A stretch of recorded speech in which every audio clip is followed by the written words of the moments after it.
Sunday की फुर्सत वाली दोपहर हो चुकी थी।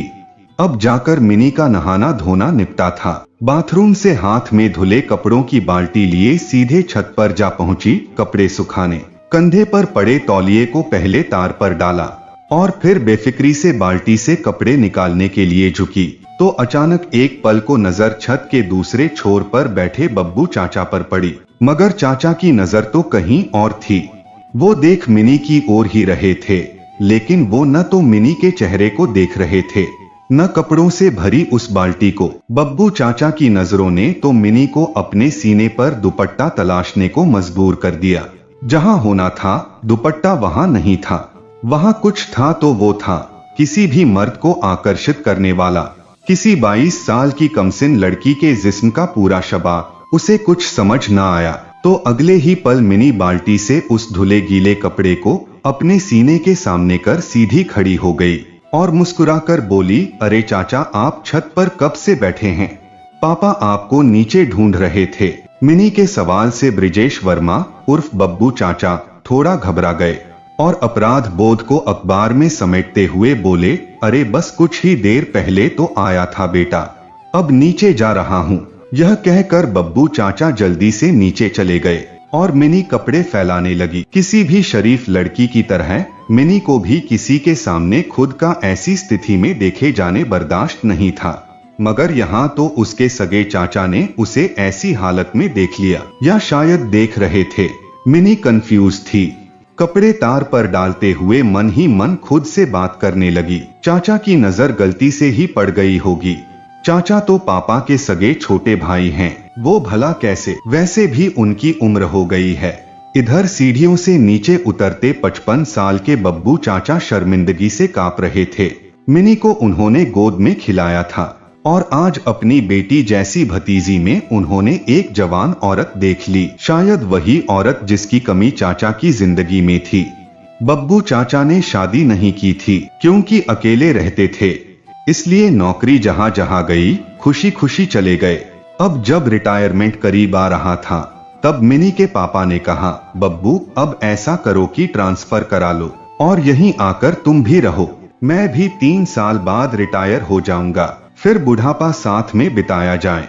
बब्बू चाचा भी मुस्कुराए और कुछ सोच कर बोले, ठीक है दादा, यही सही। जल्द ही बब्बू चाचा बड़े भाई के परिवार के साथ आकर रहने लगे। सभी ने हाथों हाथ लिया क्योंकि बब्बू चाचा दिल के बहुत अच्छे और शरीफ आदमी थे। सभी को प्यार और सम्मान देते, इसलिए उन्हें भी वो वापस मिलता। इतने सालों के अकेलपन के बाद भाई के प्रेम भरे परिवार के साथ रहकर ब्रिजेश जी बहुत खुश थे। वैसे अकेलापन खुद चाचा ने अपने गले टांग लिया था, या यूं कहा जाए कि हालात ऐसे बने कि उनके सर मुड़ गया। हुआ यूं कि जिससे शादी करना चाहते थे उससे हुई नहीं। फिर कुछ साल दुख और खीज में शादी के ख्याल को भी दिमाग में आने नहीं दिया। कोई प्रपोजल लाए भी तो भड़क जाते। मगर कुछ समय बाद दफ्तर की आजमाइशों ने एहसास कराया कि जिंदगी का सफर काटने के लिए किसी हम सफर की जरूरत होती ही है। लेकिन जब इस बात का एहसास हुआ तब उम्र ऐसी हो चली थी कि किसी हम सफर का मिलना आसान नहीं था। क्योंकि बब्बू चाचा स्वभाव से संकोची और सीधे थे, इसलिए घर में भी कभी किसी को कुछ बता न पाए। घर वालों को भी लगा कि क्या फायदा इनकी शादी के बारे में सोचकर, क्योंकि इन्हें तो वैसे भी करनी ही नहीं शादी।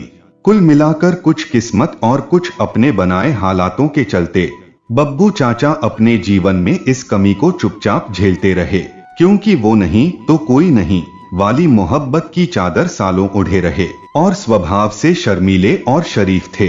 ब्रिजेश अपने शरीर की प्यास को बिना शादी के बुझाने की कभी हिम्मत भी नहीं कर पाए। अच्छा, एक चीज बड़ी विचित्र है हमारे समाज में, उसके बारे में बात करना गुनाह हो, सब ये जानते हुए भी कि इसका उम्र से कोई लेना देना है। साथ ही ऐसा मानना कि शादीशुदा पुरुष या स्त्री खास तौर से एक उम्र के बाद अपनी में रुचि खो देते हैं, ये भी पूरी तरह से गलत है। मैरिड जोड़ा आपस में भले ही रुचि खो दे, लेकिन इसमें इंटरेस्ट कोई नॉर्मल इंसान नहीं खोता। भले ही बोले कोई नहीं, लेकिन प्रकृति का सत्य यही है। आप बस एक्सप्रेस नहीं करते जो समाज की रूढ़ियों में बंधे होते हैं। वो समाज के डर से एक उम्र के बाद सही या गलत के चश्मे से भी देखने लगते हैं, और इस सोच के बीच किसी अकेले पुरुष या स्त्री की शारीरिक जरूरतों को समाज द्वारा एक्सेप्ट करना तो भूल ही जाइए। बहरहाल बब्बू चाचा भी समाज के तमाम हम उम्र लोगों की तरह समाज की बनाई इस विचारधारा का पालन कर रहे थे। वो विचारधारा जो कहती थी कि एक प्रौढ़, खास तौर से अविवाहित को गलत के बारे में कतई नहीं सोचना चाहिए और चर्चा तो भूल कर भी नहीं करनी चाहिए, और कहीं गलती से इस प्यास को बुझाने की कोशिश कर ली तो चरित्रहीनता का दाग जिंदगी भर झेलिए। दूसरे शब्दों में कहा जाए तो बब्बू चाचा बदकिरदारी की तोहमत से अपना दामन बचाते बचाते खुद को अंदर से रोज मारते थे, क्योंकि समाज ने उनसे उनके अपने शरीर की जरूरतों को पूरा करने का हक छीन लिया था। बेटा मेरा फोन तो जरा देखो, बार बार हैंग हो जाता है। बब्बू चाचा ने दफ्तर से घर आकर मिनी को अपना फोन बढ़ाते हुए कहा। फोन पर फौरन उंगलियां फेरते हुए मिनी फोन ठीक करने की कोशिश करने लगी। इस सब के बीच उसने नोटिस किया कि चाचा के फोन से गलत वीडियोज देखे गए थे। ये देख मिनी घबरा गई, क्योंकि आसपास उसके मम्मी पापा और चाचा बेफिक्री से शाम की चाय पी रहे थे। वो कुछ बोल ही न पाई। कुछ हिचकिचाते हुए चाचा से बोली, आपका फोन कोई और यूज करता है क्या चाचा? नहीं तो क्यों, क्या हुआ बेटा? ब्रिजेश जी ने थोड़ा हैरान होकर पूछा। फोन वापस उनके हाथ में देते हुए मिनी बोली, शायद किसी ऐसी वैसी साइट से कोई वायरस आ गया था जिससे फोन हैंग हुआ होगा। ध्यान रखिएगा जरा कि कोई अनसूटेबल साइट न देखी जाए इससे। यह बोल मिनी वहां से चली गई। उसने कहा कुछ नहीं, लेकिन सब कुछ कह दिया, और बब्बू चाचा ने बहुत कुछ समझ लिया। एक बार फिर ब्रिजेश जी को एक अपराध बोध हुआ। किसी आम फोन यूजर की तरह उन्हें लगता था कि स्मार्टफोन की स्क्रीन पर जितना दिखता है उस फोन का भूत, भविष्य और वर्तमान वहीं तक सीमित है। लेकिन स्मार्टफोन में भूत और वर्तमान में बहुत कुछ बैकग्राउंड में चलता रहता है, जिसका पता साधारण यूजर को नहीं चलता। वो समझ गए थे कि मिनी को शायद पता चल गया कि वो कैसी साइट्स कभी कभार देखते हैं। एक बार फिर वो मिनी के आगे झेंप गए। उधर मिनी फिर कुछ अजीब सा फील कर रही थी। खुद से सवाल किए जा रही थी कि चाचा भला कैसे यह सब कर सकते हैं। यहाँ एक बात और सोचने वाली है कि हम जब किसी को सम्मान देते हैं तब ये अपेक्षा न जाने क्यों करते हैं कि जिसे सम्मान दे रहे हैं वो कुछ भी गलत नहीं कर सकता और उससे आदर्श कोई नहीं। क्यों हम किसी इंसान में देवत्व तलाशते हैं? क्यों हम अपने से बड़ों में आदर्श और आध्यात्म तलाशते हैं? हम क्यों भूल जाते हैं कि वो सम्मानित व्यक्ति अंततः एक इंसान है? मिनी भी भूल गई थी कि बब्बू चाचा भी एक इंसान हैं, जिनकी एक निजी जिंदगी है और जिनकी किसी भी साधारण पुरुष या स्त्री की तरह शारीरिक और मानसिक जरूरतें हैं, जो विपरीत जेंडर के साथ ही आइडियली पूरी हो सकती हैं। इसी सब उहापोह में वो लगी रही और किसी निष्कर्ष पर नहीं निकल पाई, या शायद उसने निष्कर्ष निकालना ठीक नहीं समझा, क्योंकि जिस भी निष्कर्ष पर वो निकलती उसे पचाना आसान नहीं होता। लेकिन इस सब के बीच मिनी ने चाचा से एक शांत सी दूरी बना ली, जिसका काफी वक्त तक किसी को एहसास नहीं हुआ। उनके सामने ज्यादा पड़ती नहीं और काम से काम रखती। पहले की तरह चाचा के साथ हंसी मजाक बहुत कम हो गया। ब्रिजेश जी भी भांप नहीं पाए कि भतीजी के मन में क्या चल रहा है। उन्हें भी लगा कि अब मिनी बड़ी हो गई है और उसकी अपनी अलग लाइफ है, जैसे जीना चाहे जिए। क्यों उसे डिस्टर्ब कर उसका मूड खराब करें, या क्यों उसे अपने चाचा के कैरेक्टर को जज करने का मौका दें। वक्त गुजरता रहा और सब नॉर्मल सा हो रहा था, मगर उस रोज कुछ नॉर्मल नहीं रहने वाला था। एक और संडे की सुस्त दोपहर थी। उस रोज घर में कोई नहीं था। मिनी दोस्तों के पास गई थी और उसके मम्मी पापा और कहीं काम से गए थे। घर पर सिर्फ ब्रिजेश जी थे, क्योंकि घर पर कोई था नहीं। वो अपने कमरे में अपने शरीर के साथ शरीर की प्यास बुझाने में व्यस्त थे। तभी उनके कमरे में मिनी दाखिल हुई। उसे देख वो एकदम से घबरा गए और उन्हें उस हालत में देख पहले तो मिनी की रूह कांप गई, लेकिन फिर वो गुस्से से तमतमा गई और मुंह फेर कर खड़ी हो गई। मानो कोई ज्वालामुखी फटने से पहले उबाल मार रहा हो। पहले चाचा का उसके खुले सीने को देखना, फिर उनके फोन में गलत साइट की हिस्ट्री, और आज यह सीन देखकर मिनी बौखला गई। ब्रिजेश जी शायद कमरे की सिटकिनी लगाना भूल गए थे, या शायद बेफिक्र थे, क्योंकि शाम से पहले किसी को भी घर नहीं आना था। मिनी का दोस्तों के साथ कोई प्रोग्राम कैंसिल हो गया, इसलिए वो पहले ही लौट आई। बब्बू चाचा ने फौरन कपड़े पहने और झेंपते हुए बोले, आई एम सॉरी बेटा। मानो यही सुनने का मिनी को इंतजार हो। मुट्ठियां भींचते और दांत पीसते हुए बोली, चुप ठरकी बूढ़े, आने दो पापा मम्मी को आज सब बताती हूँ उन्हें। यह कहकर मिनी कमरे से दंदनाती हुई निकल पड़ी। बब्बू चाचा वहीं कुर्सी पर बेदम बैठ गए। मिनी अपने घर से तमतमाती हुई रत्ना मैम के घर की ओर बढ़ रही थी। रत्ना जी ने मिनी को स्कूल में पढ़ाया था और तभी से मिनी को बहुत प्यार करती थीं, और वक्त के साथ मिनी ने भी उनमें अपनी फ्रेंड, फिलोसफर और गाइड सभी ढूंढ लिए थे। उनका घर पास में ही था, और जब भी मिनी किसी अच्छे या बुरे दौर से गुजरती, रत्ना मैम को जरूर बताती। उस दिन भी कुछ वैसी ही वजह थी। चाचा को जो कुछ उसने कहा, उसके बाद उसे बेहद अजीब लग रहा था। न अच्छा लग रहा था, न बुरा। समझ ही नहीं आ रहा था कि क्या हो गया। अपने किए का सही गलत तलाशने की उम्मीद में उसने रत्ना जी के घर की घंटी बजाई। घंटी बजाते ही रत्ना जी ने मुस्कुराते हुए दरवाजा खोला और मिनी को देख खुशी से बोली, हेलो मिनी, आओ आओ, सही वक्त पर आई हो, बैठो साथ खाना खाते हैं। मिनी सिर्फ मुस्कुराई और चुपचाप आकर डाइनिंग टेबल के सामने बैठ गई। पीछे से पुष्पा आंटी आ गई और मिनी से उसका हाल पूछते हुए वहीं बगल में बैठ गई। रत्ना मैम अनमैरिड थीं और अपनी अनमैरिड सहेली पुष्पा के साथ रहती थीं। मिनी पुष्पा जी से भी कंफर्टेबल थी, दोनों ही उसे बहुत प्यार करती थीं। खाना शुरू हुआ और रत्ना जी ने मिनी से पूछा, कैसे आना हुआ। कुछ देर की खामोशी के बाद मिनी ने दोनों को पूरी कहानी सुना दी। इस बीच तीनों ने खाना खा लिया था।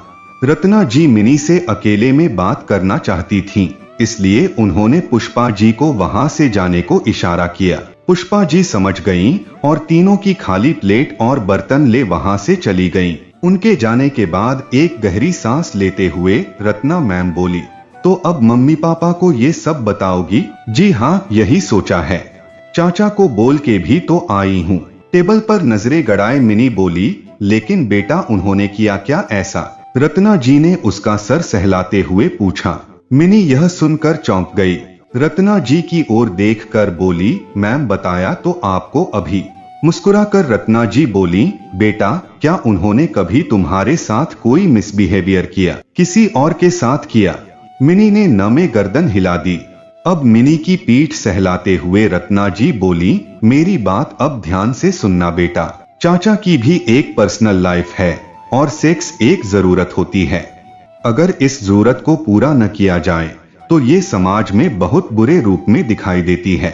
मैं चाचा को डिफेंड नहीं कर रही, लेकिन सिर्फ इतना कहूंगी कि जब तक वो किसी के साथ कोई सेक्सुअल मिसकंडक्ट या पब्लिक इंडिसेंसी न करें, तुम कैसे उन्हें ठरकी बुढ़ा जैसा कुछ कह सकती हो?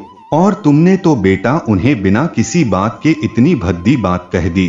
तुम्हें कमरे में नॉक करके जाना चाहिए था ना? मिनी ने हाँ में अब गर्दन हिलाते हुए मानो अपनी गलती स्वीकार ली।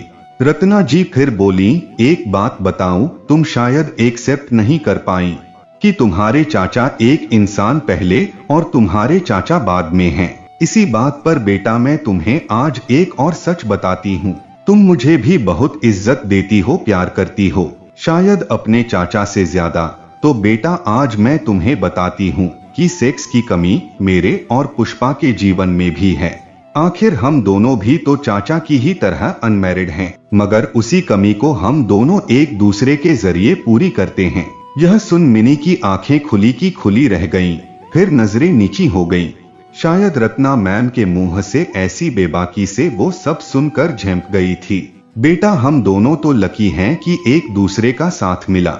अपने चाचा की सोच, कितने अकेले हैं वो, क्या मजबूरियां होंगी उनकी।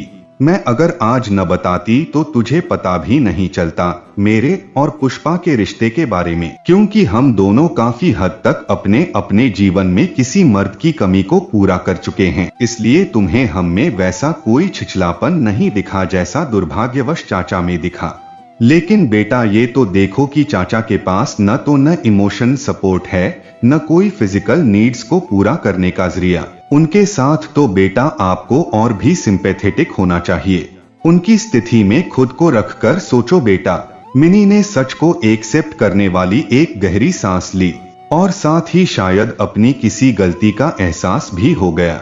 रत्ना जी का हाथ पकड़ उनसे बोली, तो मैम अब बताइए क्या करूं? मिनी के गाल पर हाथ फेरते हुए प्यार से रत्ना जी बोली, कुछ नहीं, just behave normally with him.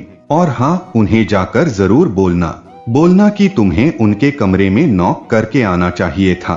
Mini मुस्कुराई और रत्ना जी से विदा ले अपने घर को चल पड़ी। मगर घर पहुंची तो वहां तो कुछ और ही कहानी हो गई थी। मम्मी पापा आ चुके थे और हाथ में एक कागज लिए परेशान खड़े थे। मिनी, चाचा ने कुछ बताया था तुझे, वो कहाँ जा रहे हैं? राजेश जी ने परेशान आवाज में मिनी से पूछा। इससे पहले कि कुछ बोलती वो कागज लहराते हुए बोले, ये चिट्ठी डाइनिंग टेबल पर मिली। इस पर लिखा है, दादा मैं जा रहा हूँ, मुझे माफ कर दीजिएगा। मिनी कुछ बोल नहीं पाई, न पापा को न चाचा को। अगले दिन चाचा की लाश शहर में बरामद हुई।